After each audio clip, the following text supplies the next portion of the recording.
নমস্কার সবাইকে। ওয়েঞ্জুলাস ক্যানভাসের আরও একটি নতুন ব্লগে আপনাদের সকলকে অনেক অনেক ওয়েলকাম। ছুটির দিন মানেই আমাদের কাছে ঘুরতে যাওয়া। যেহেতু ডুয়ার্সের খুব কাছাকাছি থাকি, তাই যে কোনো একটা ছুটির দিন পেলেই আমরা দুজন মিলে বেরিয়ে পড়ি ডুয়ার্সের প্রাকৃতিক সৌন্দর্য উপলব্ধি করার উদ্দেশ্যে। সেই রকমই খানিকটা মনোবাসনা নিয়ে আজও আমরা বেরিয়ে পড়েছি আরও একটা নতুন জায়গা এক্সপ্লোর করব বলে। আর আজ আমাদের গন্তব্য রায়মাটাং। প্রথমেই আসি আপনারা কি করে রায়মাটাং পৌঁছবেন সেই প্রসঙ্গে। আলিপুরদুয়ার জংশন রেল স্টেশনের পাশ দিয়ে যে রাস্তাটা দমনপুরের দিকে যাচ্ছে, সেই রাস্তা ধরে আমরা ধীরে ধীরে এগোচ্ছি রাজাভাতখাওয়ার দিকে। এই দেখুন, ঠিক এই জায়গায় এসে রাস্তা দুটো ভাগে ভাগ হয়। একটা চলে যাচ্ছে রাজাভাতখাওয়ার দিকে, যে রাস্তায় আমরা এখন ঢুকছি, আর আরেকটা চলে গেল এনএইচের দিকে।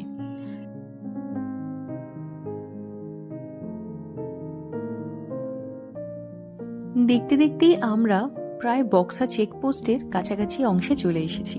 এই দেখুন, সোজা গেল বক্সা জয়ন্তী যাওয়ার রাস্তা এবং বাঁ দিকে ঢুকে যাচ্ছে রাজাভাতখাওয়ার রাস্তা। এই দেখুন, আমরা এবার বাঁ দিকে টার্নিং নিয়ে নিলাম। টার্নিং নিয়ে কিছু দূর এগোলেই ডান হাতে পড়বে এই দেখুন রাজাভাতখাওয়া স্টেশন।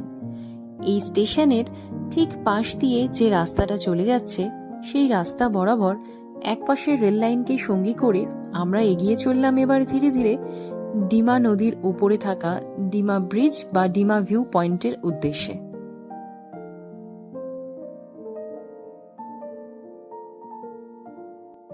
দেখুন, আমরা এখন চলে এসেছি ডিমা নদীর ওপরে থাকা ডিমা ব্রিজে, অর্থাৎ ডিমা ভিউ পয়েন্টে। এই ডিমা ব্রিজ ধরে এবার আমরা ধীরে ধীরে এগোতে থাকবো সামনের দিকে। কিছু দূর যেতেই চোখে মিলবে দুপাশে সারি সারি চায়ের বাগান। এই রাস্তা ধরেই আমরা এগিয়ে যাব কালচিনি স্টেশনের দিকে।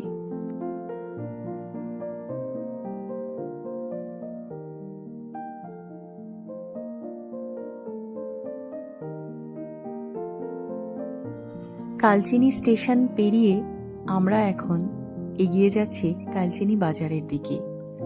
এরপর কিছু দূর যেতেই আমরা পেয়ে যাব একটি চৌমাথার মোড়। এখান থেকে ঠিক ডান দিকে যে রাস্তাটা চলে গেল, সেই রাস্তা বরাবর আমরা এগোতে থাকব।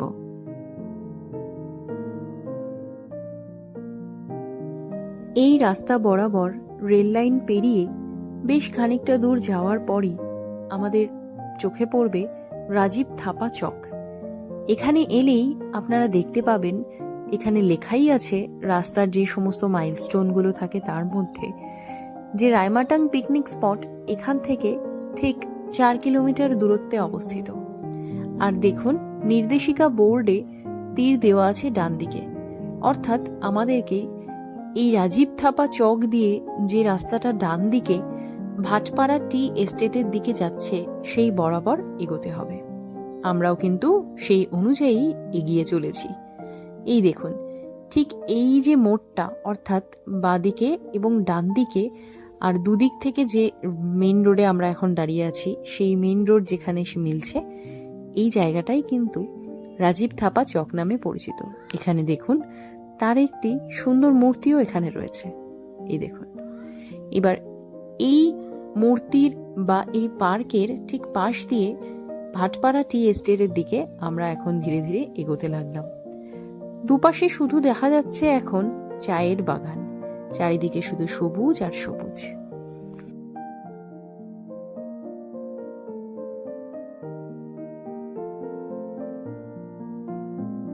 ভাটপাড়া টি এস্টেট ছাড়িয়ে বেশ কিছু দূর গেলেই এবার আমাদের চোখে পড়বে এই এসএসবি ক্যাম্প। এই ক্যাম্পের ঠিক পাশের রাস্তা ধরে এবার আমরা ধীরে ধীরে পৌঁছে গেলাম রায়মাটাং নদীর বুকে। এই দেখুন, এখান থেকেই শুরু হয়ে যাচ্ছে শুকনো নদীর বিস্তীর্ণ নদীবক্ষ। শীতকালে এই নদীতে জল না থাকলেও বর্ষাকালে এর রূপ থাকে অন্যরকম। স্থানীয় বাসিন্দাদের সাথে কথা বলে জানতে পারলাম, পাহাড়ের ওপরে যখন বৃষ্টি হয় তখন বর্ষাকালে এই নদী তার সর্বোচ্চ ভয়াবহ সীমায় পৌঁছে যায়। তখন রায়মাটাং ডুয়ার্সের অন্যান্য অংশ থেকে একেবারেই সম্পূর্ণ যোগাযোগ বিচ্ছিন্ন হয়ে পড়ে। তাই আপনারা যারা ভাবছেন রায়মাটাং ঘুরতে আসবেন, তাদের জন্য বলছি, এখানে আসার উপযুক্ত সময় হল নভেম্বর মাস থেকে শুরু করে মার্চ মাস পর্যন্ত সময়টা। তবে চেষ্টা করবেন একটু পরিষ্কার দিন বা রৌদ্রোজ্জ্বল দিনে আসার, তাহলে সমস্ত ভিউ এবং সমস্ত পাহাড়ের সৌন্দর্য আপনারা সুন্দরভাবে উপভোগ করতে পারবেন।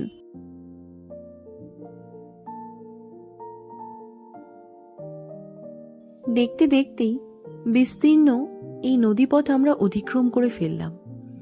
এখন আমাদের গন্তব্য হল রায়মাটাং পিকনিক স্পট। তার জন্য প্রথমেই নদীর ওই পার থেকে আমরা এই পাড়ের দিকে এলাম এবং এখানে এসেই চোখে পড়ল এইরকম সংকীর্ণ একটি রাস্তা। এই রাস্তা ধরেই এবার আমাদেরকে এগিয়ে যেতে হবে সামনের দিকে। সংকীর্ণ পাহাড়ি আঁকাবাঁকা রাস্তা দিয়ে চলতে চলতে আপনার মনে হতে পারে কোথাও যেন এক টুকরো দার্জিলিংয়ে আসার অনুভূতি আপনি উপভোগ করতে পাচ্ছেন।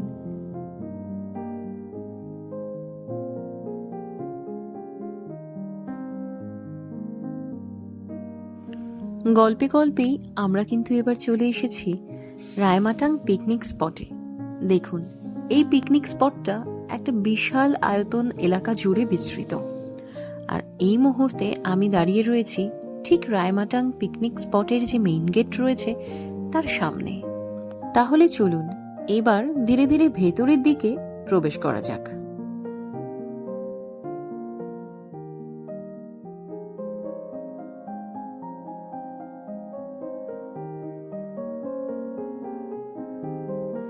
এখন যেহেতু শীতকাল, তার উপর আবার জানুয়ারি মাস, একদম নতুন বছরের শুভারম্ভ, তাই প্রচুর মানুষজন দূর দূরান্ত থেকে এখানে এসেছেন তাদের আত্মীয় স্বজন পরিবার পরিজন নিয়ে বা বন্ধু বান্ধবদের সাথে পিকনিক করতে। রায়মাটাং পিকনিক স্পটের ভিউ পয়েন্ট থেকে সামনের দিকে তাকালেই আপনারা দেখতে পাবেন পাহাড় এবং জঙ্গলে ঘেরা এক সুন্দর বিস্তীর্ণ নদীবক্ষ, যার বুক চিরে এগিয়ে চলেছে পাহাড়ি এক নদী। চলুন এবার আমরা এই পিকনিক স্পট থেকে যে রাস্তাটা একদম নদীবক্ষে গিয়ে মেশে সেখানে এগিয়ে যাচ্ছি। আর এখানে এসে জানতে পারলাম কিছুটা সামনের দিকে এগিয়ে গেলে নদীতে জলও দেখতে পাওয়া যাবে। চলুন তাহলে সেইখানেই যাওয়া যাক।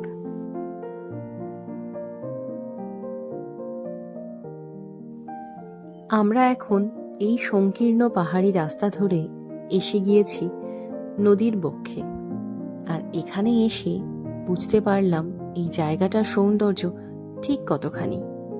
দুপাশে রয়েছে বিস্তীর্ণ ঘন জঙ্গল এবং তারই মাঝখান দিয়ে বয়ে গিয়েছে এই সুন্দর পাহাড়ি নদীটি। তাহলে চলুন এর আশেপাশের প্রাকৃতিক সৌন্দর্য একবার আমরা ঘুরে দেখে নিই।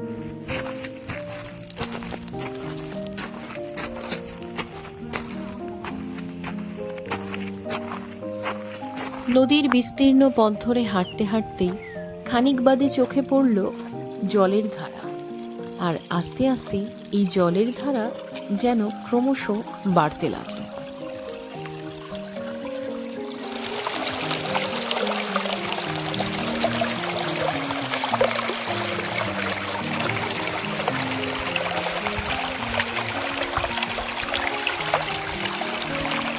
এই মুহূর্তে দেখো আমরা নদীর পাশ দিয়ে ধীরে ধীরে কিন্তু হেঁটে চলেছি, এই দেখো। আর আমার ঠিক পাশেই কিন্তু কুলু কুলু শব্দে নদী বয়ে চলেছে, দেখো। প্রায় 10 থেকে 15 মিনিট নদীর বিস্তীর্ণ এই পথ ধরে হাঁটতে থাকার পর অবশেষে নদীর জলের ধারা যেন আস্তে আস্তে বাড়তে লাগলো, আর এই অংশে নদীর গতিপথও আরো বন্ধুর থেকে বন্ধুরতর হতে শুরু করলো। এখন কিন্তু দেখো আমি হাঁটতে হাঁটতে একদম পৌঁছে গেছি প্রায় এই যে পাহাড় রয়েছে, পাহাড়ের ঠিক কাছাকাছি অংশে। কতটা কাছে দেখো, আমার ঠিক পাশেই দেখো পাহাড়, আর এটাই কিন্তু ভুটান পাহাড়। এখন আমরা যে অংশটাতে আছি অর্থাৎ পাহাড়ের নিকটবর্তী এই অংশটাই কিন্তু প্রায় ভুটানের সীমানা হিসেবে ধরা হয়। অর্থাৎ এখান থেকেই ভারতবর্ষের শেষ এবং ভুটানের শুরু বলে মনে করা হয়। আর এই অংশের পাহাড় খুবই সংকীর্ণ এবং খাড়া ঢালযুক্ত।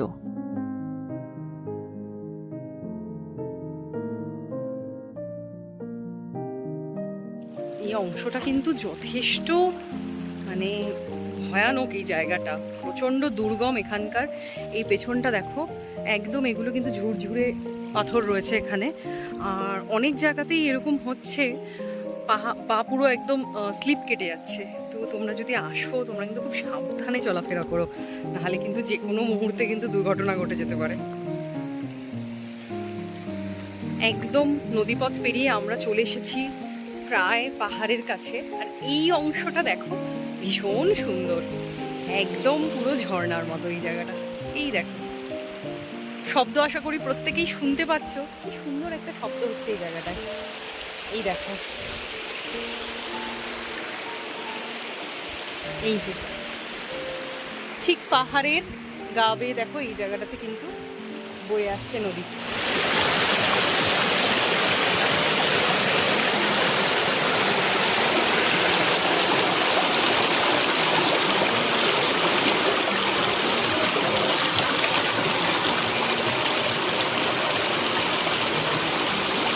নির্জন এই পাহাড়ি নদীর বুকে আনমনে বেশ খানিকক্ষণ সময় আমরা পার করে দিলাম।